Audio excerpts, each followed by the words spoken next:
You know what really gets me too is what I hear from a lot of people is, what about when you know? You've seen on video they're harming a child or they're doing something. And it's funny because in a circumstance where an individual literally witnesses a crime happening, it's easy to say, sure, we can, like if you're out in public and you see someone committing an egregious crime that is going to cause great bodily harm or death. But why does that justify an institutional, national level mechanism by which the government can decide that someone dies? I think it comes down to 12 people walk into a room, someone they've never met before points to a person they've never met and they say, trust me, kill him. And these people are like, well, I guess. I think that's insanity. No, I agree. Yeah. I mean, you brought up the Penny thing. And I think that's why it's even that much more egregious, in my opinion, his killing of that man, because I don't believe in that situation there was any type of threat that justified holding this guy in a chokehold for that many minutes at all, frankly, for that matter. What do you think, the penalty should be? Do you think, they're charging him, I think, with negligent? Is it negligent homicide? I'm not sure. Or at the very least, I would imagine manslaughter. But in generally, as a rule, I don't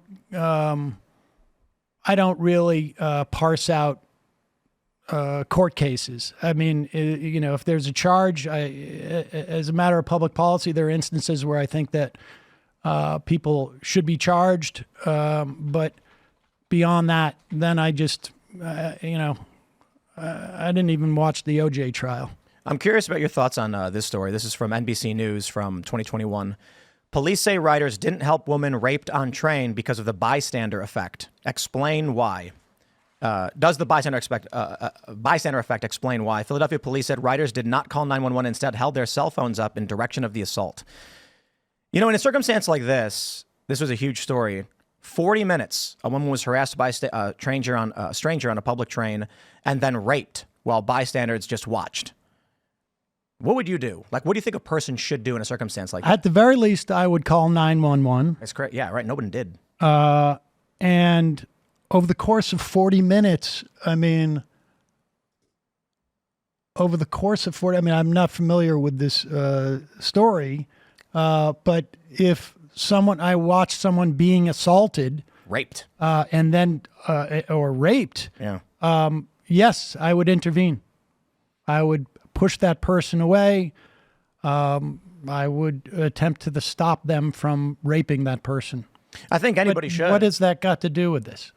Well, we've got two extremes, I suppose, right? With Neely, you've got a woman who said that she felt like her life was in danger. As one of the witnesses. Well, we've seen that. I mean, there were people all around there, and the idea that she felt like her life was in danger.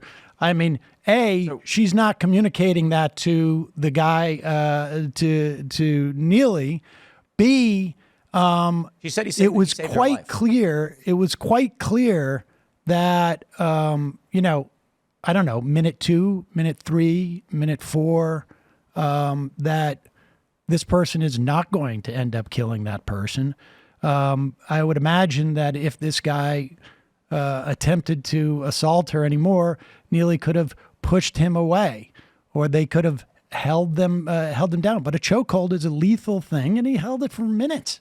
Do you think that you would wait until the woman was being raped before you would intervene? Probably not.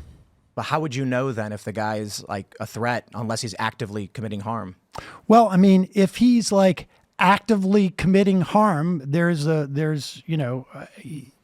I would assume, I'm not familiar with that story, but I would assume that it would start out where the guy is physically assaulting her, holding her down or whatnot. And I think at that point I would go and intervene.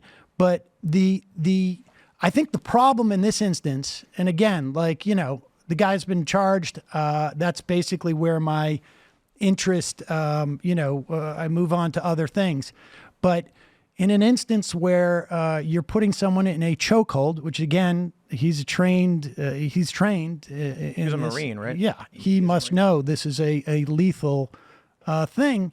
You're putting someone in a chokehold for 5 or 6 minutes. I think that's a problem. Yeah, I mean, for me, I have no idea. I see both stories, and it seems like they're both on the ends, right? Jordan Neely didn't do anything. People may have claimed they have felt threatened. In this regard, it's a woman who was quite literally raped. In one instance, you have intervention. People aren't even calling 911. I mean, Zero I don't know what's intervention. going on there. Yeah, that's absurd. I know, it's a crazy story. I think, there's... I don't think you have to have too nimble or nuanced of a brain to say there's a difference between watching someone get raped and not calling 911 and putting someone in a chokehold for 6 minutes. I feel like there's a... You can at least call 911. Yeah, these crazy. are pretty wide disparities. This is not, That's what I mean, like on the extreme ends. Right. You get these stories where it's no intervention to the extreme degree and then intervention to a person's death. Right.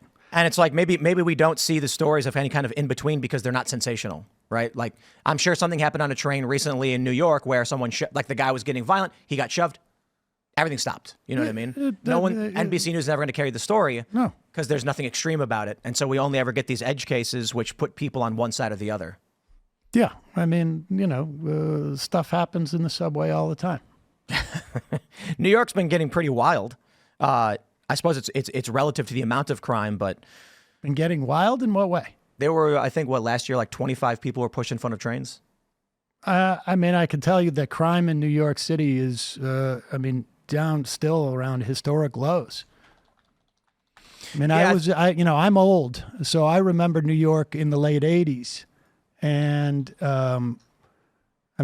it's... Wow. It's like 3 years ago. Sorry, I was wrong. Yeah, it was in 2022. I think it was. Oh, well, I mean, listen, 25 during people. COVID, we had a once in a lifetime event, hopefully, knock on wood. And a lot of things got messed up, but crime is back down. You know, the only crime that has gone up, which is fascinating. And for all of the BS that we heard over the past couple of years about, shoplifting and smash and grab and all that. Do you know what the one major crime that is up? Which one? The most statistically? It's actually shoplifting. Shoplifting went up in 2023, and it is now because it went down during COVID. So as much as we heard, and I know you've talked about this quite a bit, and I think it's been misrepresented in a lot of respects, that all of the shoplifting was up and people are gone mayhem. It's crazy. It was actually below where it was in 2019, and it is now back up to where it was in 2019. Thanks for watching this clip from the Culture War podcast. We're live every Friday, 10 a.m. to noon, so subscribe and come hang out.